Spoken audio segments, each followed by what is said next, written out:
Welcome to my YouTube channel. आज जो topic हम डिस्कस करने वाले हैं वो है issue and challenges faced by Audi practitioner.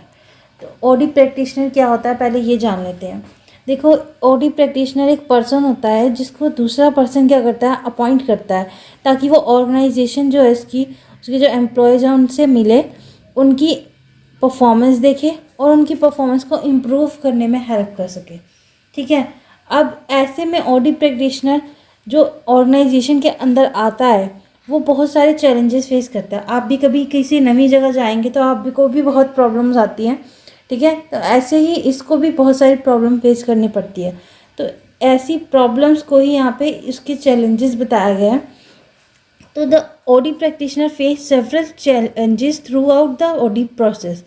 Audi process के थ्रू ऑडी प्रोसेस के थ्रू वो क्या करता है, बहुत सारे सेवरल चैलेंजेस फेस करता है। अब अगर मान लो ये पर्सन बाहर से आया है, यानी एक्सटर्नल ऑडी प्रैक्टिशनर है, या तो ऑर्गेनाइजेशन के अंदर से भी हो सकता है ऑडी प्रैक्टिशनर, या फिर बाहर से भी बुलाया जाता है। तो अगर बाहर से आया है तो और ज़्यादा उसके चैलेंजेस उसको फेस करने पड़ते हैं कि ट्रस्ट कैसे बिल्ड करे, कैसे वो सब चीज़ों को मैनेज करे, कैसे एम्प्लॉयज़ से इंटरेक्ट करे। तो ये सारे चैलेंजेस इसको फेस करने पड़ते हैं। तो यही चैलेंजेस हमने यहाँ पे डिस्कस करे हैं, अब डिस्कस करेंगे। आइए देख लेते हैं पहला चैलेंज क्या है। सबसे पहले है डिफाइनिंग क्लाइंट सिस्टम। तो क्लाइंट सिस्टम क्या होता है, आप मान लो किसी से काम करवाने जा रहे हो, आप उसको फ़ीस दोगे, ठीक है, और वो आपके लिए काम करेगा, तो आप उसके क्या हो गए, क्लाइंट हो गए। तो क्लाइंट हो गए तो इसके हिसाब से आप क्या करते हो, एक तरह का रिलेशनशिप डिफ़ाइन करते हो ऑडी प्रैक्टिशनर का और क्लाइंट का, कि हाँ बात पक्की हुई, अब हम इसके लिए आप काम करना शुरू कर दो। तो यहाँ पे सबसे पहला है डिफाइनिंग क्लाइंट सिस्टम, एक बहुत बड़ा चैलेंज हो जाता है ऑडी प्रैक्टिशनर के लिए। सेकेंड है हमारे पास challenge in entry and contracting. Next, अब आपको क्या करना पड़ेगा, मान लो आप ऑडी प्रैक्टिशनर हो तो आपको ऑर्गेनाइजेशन के अंदर जाना पड़ेगा।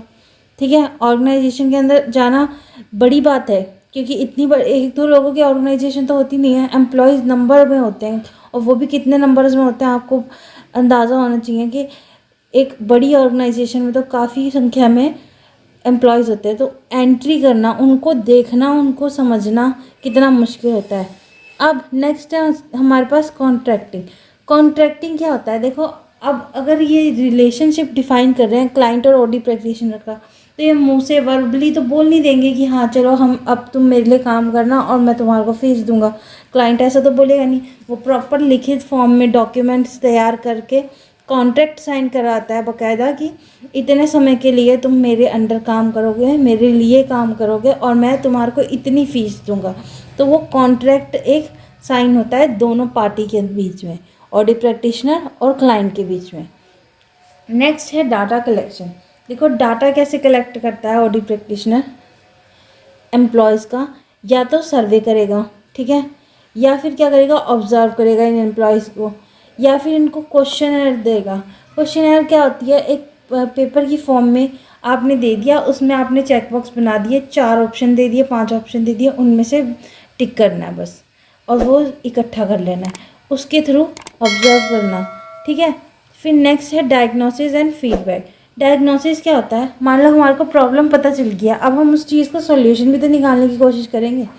तो यहाँ पे ये डायग्नोसिस क्या होता है, प्रॉब्लम का एक तरीके से सॉल्यूशन निकालना। और हमारे पास फीडबैक किसको जाएगा, ओडी प्रैक्टिशनर ने जब डाटा कलेक्ट कर लिया, ऑब्जर्व कर लिया, तो वो किसको देता है, फीडबैक, क्लाइंट को फीडबैक देता है। ठीक है। नेक्स्ट है हमारे पास अप्रोप्रिएट इंटरवेंशन। अब बहुत इंपॉर्टेंट रोल हो जाता है ओडी प्रैक्टिशनर का। यहाँ पे चैलेंज जो वो सबसे ज़्यादा फेस करता है वो कि इंटरवेंशन क्या की जाए, मतलब क्या दखल अंदाजी की जाए कि ऑर्गेनाइजेशन के जो एम्प्लॉयज़ हैं उनकी परफॉर्मेंस अच्छी हो सके, इम्प्रूव हो सके। तो अप्रोप्रिएट इंटरवेंशन बहुत ज़रूरी है। अगर ये नहीं हुई, कोई गलत इंटरवेंशन लगा दी, तो ऑर्गेनाइजेशन का नुकसान हो सकता है। नेक्स्ट है हमारे पास scale and size of project. अब हमें नहीं पता ऑर्गेनाइजेशन कितनी बड़ी है, कितना बड़ा उसका स्केल रहने वाला है, कितना बड़ा उसका साइज रहने वाला है। हमने तो देखा कि हाँ ऑर्गेनाइजेशन है, हमारे को कॉन्ट्रैक्ट मिला है, दैट्स इट।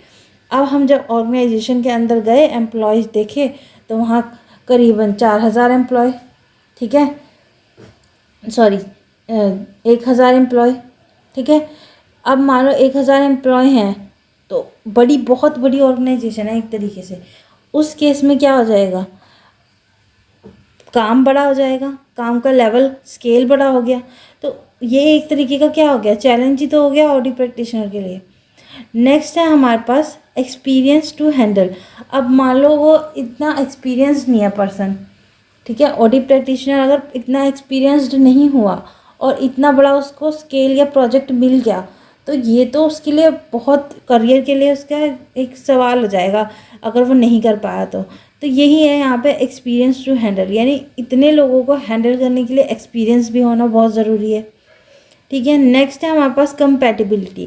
कंपैटिबिलिटी किसके साथ बिठानी पड़ेगी इसको, इसकी ऑडिट प्रैक्टिशनर की और क्लाइंट की सोच दोनों की मिलती होनी चाहिए, वरना वहाँ पे क्या हो सकता है, कॉन्फ्लिक्ट हो सकता है। मान लो ऑडिट प्रैक्टिशनर ने एक इंटरवेंशन सजेस्ट करी एम्प्लॉयज़ के लिए, अब क्लाइंट को वो पसंद नहीं आई, क्लाइंट कह रहा है नहीं नहीं नहीं ये तो बहुत हमारे को कॉस्टली पड़ेगी, हम नहीं कर पाएंगे। तो यहाँ पे कंपैटिबिलिटी बिगड़ गई, तालमेल बिगड़ गया। तो यहाँ पे तालमेल बिगड़ गया तो दिक्कत किसके लिए है, जिसने फ़ीस लेनी है उसके लिए दिक्कत है, तो ऑडिट प्रैक्टिशनर के लिए इशू खड़ा हो जाएगा। नेक्स्ट है evaluation of audit programme. Audit programme evaluation मतलब कि ये जो सारा प्रोसेस किया है ये काम भी आया है एक्चुअल में, इसका हमारे को कोई फल भी मिला है, अगर मिला है तो ठीक है, अगर नहीं मिला तो दोबारा किया जाएगा। यानी कि इवैल्यूएशन एंड फॉलोअप का यहाँ पॉइंट आएगा, फॉलोअप, ठीक है।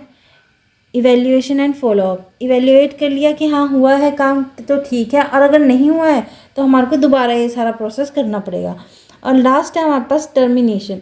अब जब सारा काम हो गया है तो हमारे को क्या करना पड़ेगा, कॉन्ट्रैक्ट जो साइन करा था स्टार्टिंग में उसको टर्मिनेट करना पड़ेगा कि हाँ अब मेरा काम हो गया है, अब मुझे फ़ीस दे दो, और ये कॉन्ट्रैक्ट को बंद करने के लिए, सीज करने के लिए अलाउ भी कर दो, और ये काम ख़त्म हुआ अब यहाँ पे। तो ये था topic issue and challenges face by audit practitioner. I hope आपको समझ आया होगा। Thank you.